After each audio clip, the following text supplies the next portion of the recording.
May corruption dito, whether you like it or not.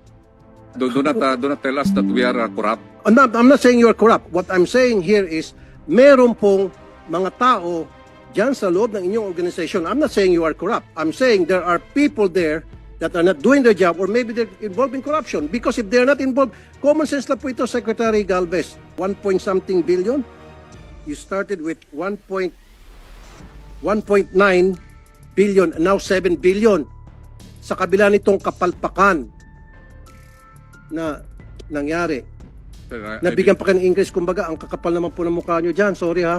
Ang kakapal ng mukha nyo. Meron na nangyaring anomalya. Para sa akin, this is a big anomaly. May nangyari ng anomalya, may gana pa kayong humingi ng increase. Baka next year, hingit pa kayo, gawin nyo pang 12 billion. Gawin na natin 50 billion. Gusto mo, 100 billion na lang. Sir, the agreement was made during the time of President Aquino, and we are just implementing the agreement. Oo nga po, sir. Pero nandun pa sa agreement na kahit na wala kang baril, tumaas ka lang kamay, sabi mo lang MILF ka, bigyan ka 100,000. Nakalagay pa sa agreement na yun, show me. The agreement says that the 40,000 will be decommissioned. The number of 40,000. Sir, you're hearing me, but you're not listening to me. Tinutumbok ko po dito yung anomalya. Kasi po, di ba, pag nag-surrender yung isang MILF, na-decommission na siya, o anong patunay na siya ay miyembro ng MILF? Ang isang patunay dyan yung baril para mabigyan siya ng cash assistance na 100,000 pesos. So therefore, pag may pupunta sa inyo dyan, nagsabi MILF, surrendery ako, nasaan yung baril mo? Alam nga ba nang pupunta sila, may daladalang batuta lang o may dalang gulok. MLF ako, ito, ang armas ko, gulok. Ito 100,000, hindi man siguro ganun po, di ba? Common sense lang po yun. So malaking anomalya. Kaya nga po, kung ako dapat sa sitwasyon mo, may nasibak na, may nakulong na. Totoo yan.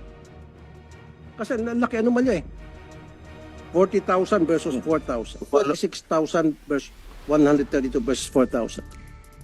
Follow-up question lang in line with the question of Senator Tulfo. Kanino niya ba binibigay 100,000? Sa surrender ba mismo o sa organization? Combatant, the IDB fully identified and verified the identity. In fact, they can... Mismo sa Yes. surrendery? Yes, sir. Yes, Your Honor. Kasi meron mga aligasyon na merong mga hindi umaabot na total na 100,000. May mga cut pa raw. Sir, At hindi talaga buo na 100,000 ang tinatanggap ng mga surrenderies.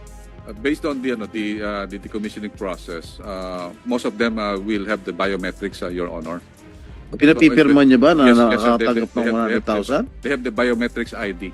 So it is fully identified by the IDB because the IDB is the one commissioned by the both panels. Yeah. And it is being given to the individuals, Your Honor. Kasi nakakatakot niyan. Pagka sa organisasyon yung binigay 100,000 kada surrendery, baka naman lalo silang pinopondohan pa ng gobyerno yung kanilang recruitment plan. Mr. Chair, okay, pwede magsingit. Ito lang po ang gusto kong mangyari. Gusto ko, kung merong susunod na hearing, yung result ng gagawin yung investigasyon ngayon, sino-sinong involved sa corruption. May corruption dito, whether you like it or not. Do not tell us that we are corrupt. I'm not saying you are corrupt. What I'm saying here is, meron pong mga tao dyan sa loob ng inyong organization. I'm not saying you are corrupt. I'm saying there are people there that are not doing their job, or maybe they're involved in corruption. Because if they're not involved, common sense lang po ito, Secretary Galvez. Pag nagsolik, pag nagsabi ka ikaw ay combatant, di ba combatant meaning, meron kang baril. So kung meron kang baril, isusurrender mo yung kapalit ng 100,000. Your Honor, the categories of the firearms is not only individual firearms. We have also cruiser weapons. That cruiser weapons, meron po yung mga 5 o 6 po yung tao na... Then sana magmamatch pa rin. Isama mo na yung machine gun, isama mo yung cruiser weapon, kung ano pa mga weapon, kasama na dapat din. But I definitely take offense, Senator, that you are already telling us that there is a corruption. I believe that is not a correct accusation to us. Well, sir, I'm sorry. I'll stand by what I said. Meron pong corruption dito. Masaktan ka na, masaktan ka, I don't care. I'm talking on behalf of the taong bayan. Kasi nga, sir, very clear ng discrepancy dahil kung hindi po, kung kung hindi po talaga, kung wala po talagang korupsyon dito, sana nagmamatch tong numbers. Hindi po nagmamatch eh. At saka isa pa, dapat nag-imbestiga na kayo dati pa. Pinaliwanag nyo sa amin yung discrepancy. Ano nangyari? Yun lang po yun eh. Your Honors, Kasi we're talking of hundreds of thousands, may mga allegation pa nga, hindi nga natanggap daw yung pera.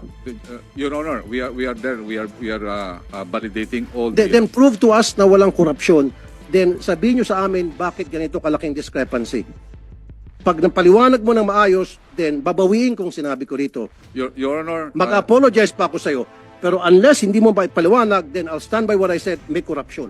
Your Honor, the commissioning body is an international body that really facilitated the decommissioning. International bodies facilitating, pero sino nag-release ng pera? Tayo, Pilipino. DSW din nag-release ng Yes, pera. but, To the recommendation of the body, kung ano may body sinasabi nyo. Actually, the body will not say that the individual is already validated. Considering that international body is those are experts from I know, sir, but the only, you're in the military, right? Define combatant. Define combatant. combatant can be the actual Yes. individuals Yes. holding the firearms. Holding firearms. So, ibig sabihin, meron siyang firearms. Yes. So, the your definition, galing sa'yo, your definition of combatant is someone holding a firearm. Yes. So, where is that firearm ng Sir, combatant na sumurrender na binigyan 100,000? Dapat magmamatch yan. Galing na mismo sa'yo, combatant is the one holding the firearm. You have, Where are the firearms? sir, ito nga natin sa ano. Last na sir, ano? Saka isa pa, sir, hindi ka ba nabulabog dito? 26,000 surrenderies na bigyan ng 100,000, umabot ng 2.6 billion and 4,000 lang firearms. Kasi kung ako, sir, sorry, I'm not saying you're corrupt. Sinabi ko sa loob ng organisasyon. Kung ako, sir, mababahala na ako. Kung ako, talagang hell break loose. Sir, I have said earlier that the decommissioning of combatants have many process, including the decommissioning plus the SALW and also the DPAGs. DPAGs are the one in charge on those firearms that we considered as loose that had been given to the MILF and the MNLF. Those firearms that are personally owned, it will have a different program, and we believe. So ang sinasabi niyo, sir, okay, nabanggit na kanina personal. So may pupuntang combatant, may baril ako. Hindi ko surrender to kasi personal ko to. Ganun ba yung nangyari? Kaya yun yung difference ng 26,000 to 4,000 lang na baril. Kasi karamihan sa kanila personal, declared as personal firearms. Tulad sinabi kanina ni Ma'am Raisa. Or sympathizers. Yes, Your Honor. Pumayag kayo ng ganon? Eh di dapat, wag nyo bigyan ng 100,000. Dapat pera kapalit ng baril. So, sorry sir, then sabihin natin walang korupsyon. Okay. Then, katangahan. Again, I'm sorry for the word. Sorry for the word. Kasi, sige, tanggapin ko, yung difference is sa 26,000 sa 4,000 ay sapagkat karamihan doon ay may mga baril pero hindi sinurrender sapagkat personal use nila. O ba't tayo pumayag, sir? Kasi kung ako, sir, hindi ako papayag. Yun lang po. Sir, mag-imbestiga po kayo, sir. I'm not saying again you're corrupt. There is corruption here. Mag-imbestiga po kayo, sir. And dapat head should roll dito. Meron talagang kalokohan dito. Hindi mo admit yun, sir, pero I'll stand by what I said. Maliban na lang, sir, kung ikaw ay nag-imbestiga at napakita mo sa amin, klarong-klaro na kung bakit ganitong discrepancy, then babawiin kung sinabi ko. Pero kapag hindi niyo po napakita na ipaliwanag na maayos, I'll stand by what I'm saying here na there is corruption.